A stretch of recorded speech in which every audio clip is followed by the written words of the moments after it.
Danny Gregory is also an author of a number of books on drawing and using, in fact, drawing as a way to really come out of depression and all. He had a situation where he lived in New York City, and his wife had passed away. She had a terrible accident and passed away. And he was really depressed for months. He had been drawing before that, but at that point then, he got back to his sketchbooks one day and realized this was a healing method as well, the drawing, and what it did for him. First, we need a few more chairs. There's some next door? Okay. Illustrated journaling has transformed my life and given me the clearest form of identity I've ever had. I'm now a person who draws. It's the thing I am most. Here's examples of some of these books. So he turns it again into observing what's around him, making notes, combination, experimenting, trying things with the pages. Here's a couple of artists that I know and I have drawn with. Don Lowe lives in Singapore. He's a lecturer down there at different schools, both in digital areas of animation as well as hand drawing. His favorites, he goes out on the streets. He used to both draw live. He'll go into the hawker centers and draw. He goes out into, I think this one looks like, he loves the Little India area of Singapore. So much of Singapore has sort of been improved, but you can still find old scenes too. You can see a bit of his watercolor palette there. Don's really prolific. You probably do 6, 7, 8 of these drawings a week like this, every week. John Kim's from Penang. He's a trained architect. He's early 40s, but he's gone more into design now as well. And this is some of his works. His drawings are a little bit smaller than that, but they're long pieces of paper. He works on about this long, about 80 cm, I think, and I can't remember what it was, 36 or something. And he'll spread this out in front of his subject, drawing live on the streets again. He has brushes. He'll pick up some sticks, sharpen the end, dip the sticks in, draw with those things. He has just little bits and pieces. I think I even saw him one time take like a leaf and crumple it up and sort of dip it in paint and just splotch it. And of course, he splashes and different things. So he creates washes. He works with Chinese brushes. He uses a lot of different mediums like that. And the feeling, expressive feeling of what he's seeing here. So even though he can draw really accurately as an architect, he still has fun with just drawing like this. Anyway, so who am I? What have I been doing here? I like my quote I was thinking about using. I've been talking about, in fact, I was up talking to some galleries, and I wanted to talk to a book publisher, but I couldn't contact them. Penang, that did art books. And I like the term, far from my father's home, because it has been 20 years since I've come from America. I originally grew up around the Chicago area and went to an arts college called American Academy of Art that's still there. And then for 20 years I was a designer and illustrator in Sacramento, here, San Francisco, that area. In 1995, although I traveled to Indonesia a couple times as a tourist, I just decided that I was going to see what's in the rest of the world. So I closed my business, sold my house, sold my car, at 47 years old, off I went. Some of my friends thought I was a bit crazy, others thought it was a terrific idea to see the world. And I think that's sort of what it was. So I've been over here basically since 95. I've been back to visit a few times in the US. But I wasn't a teacher at first either. I came into Jakarta for a year and worked trying to get into the design industry. And then I began teaching in Penang in 97. So it's given me a chance to travel and see areas, to sketch and observe what's around me. I also also lived in the Philippines for 15 months too.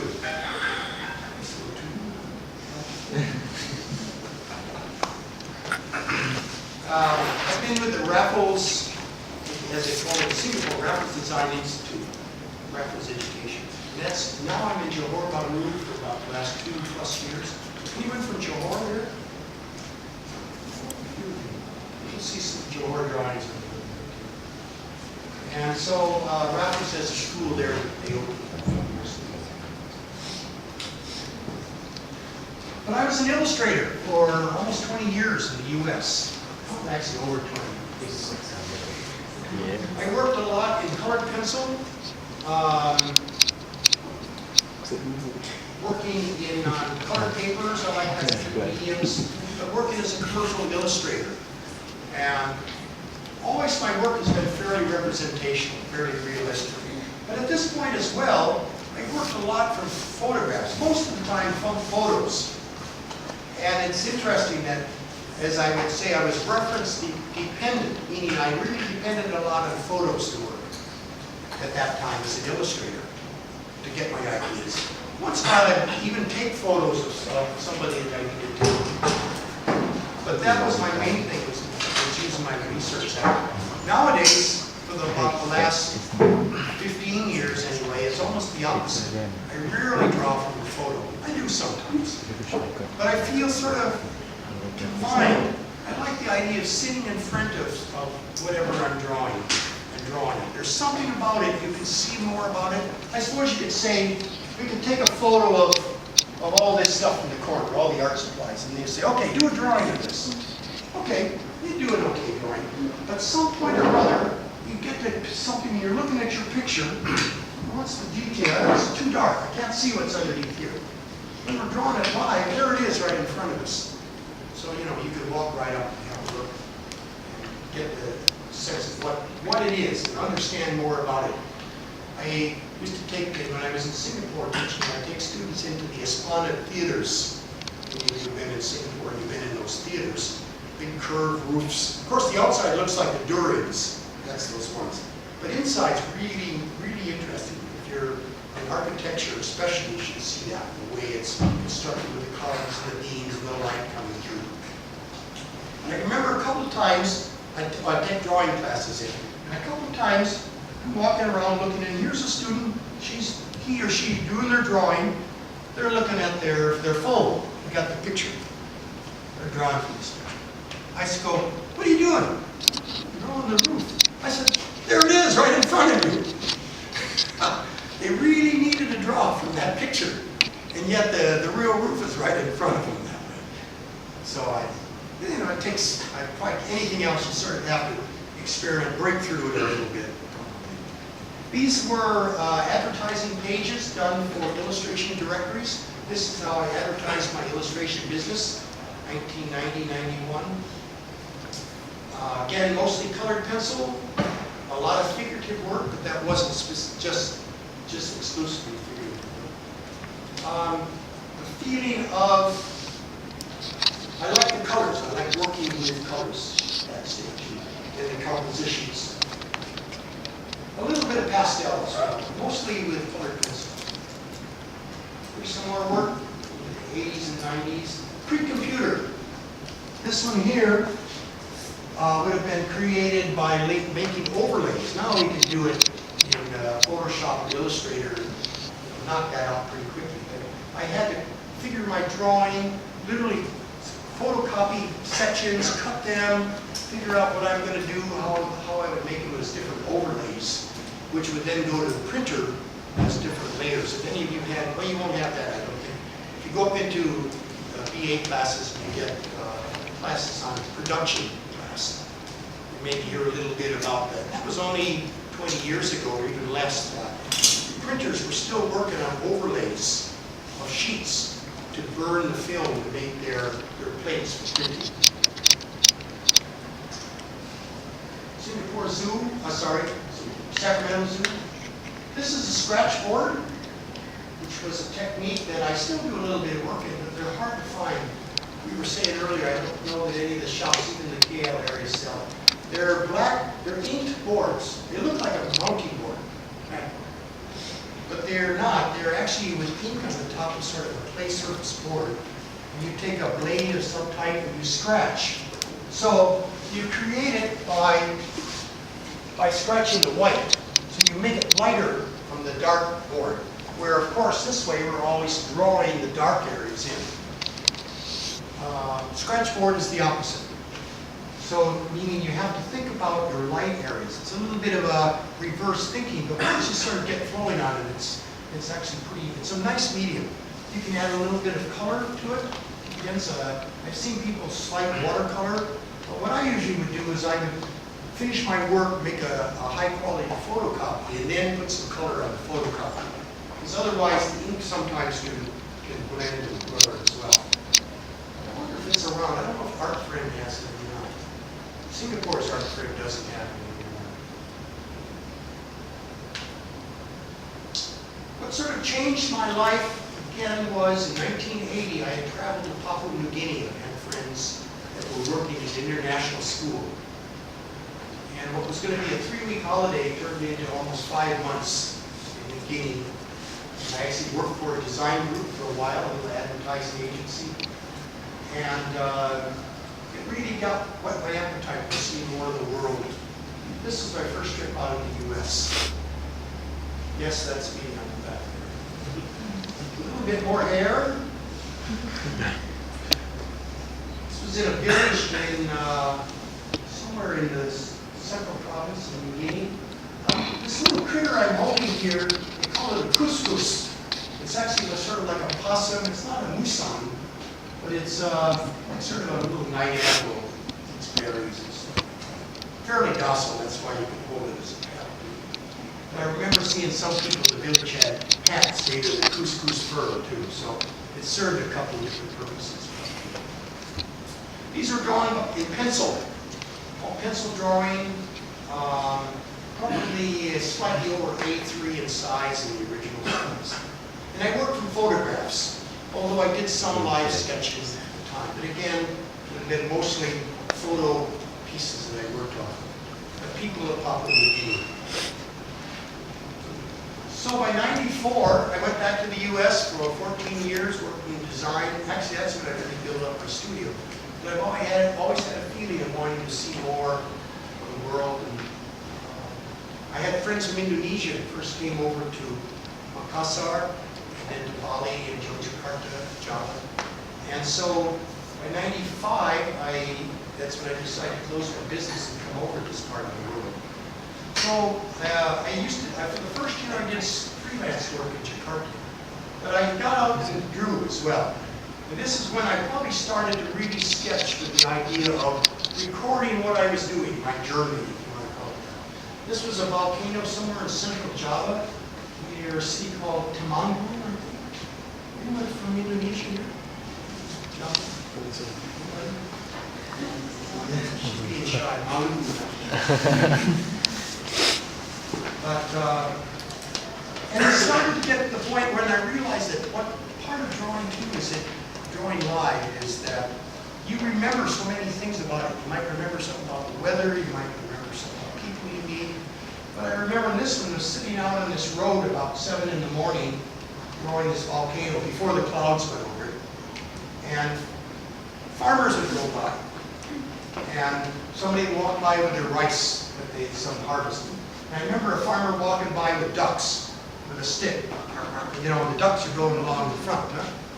He's keeping the ducks in line. He says, "Good morning, selamat pagi, Mr."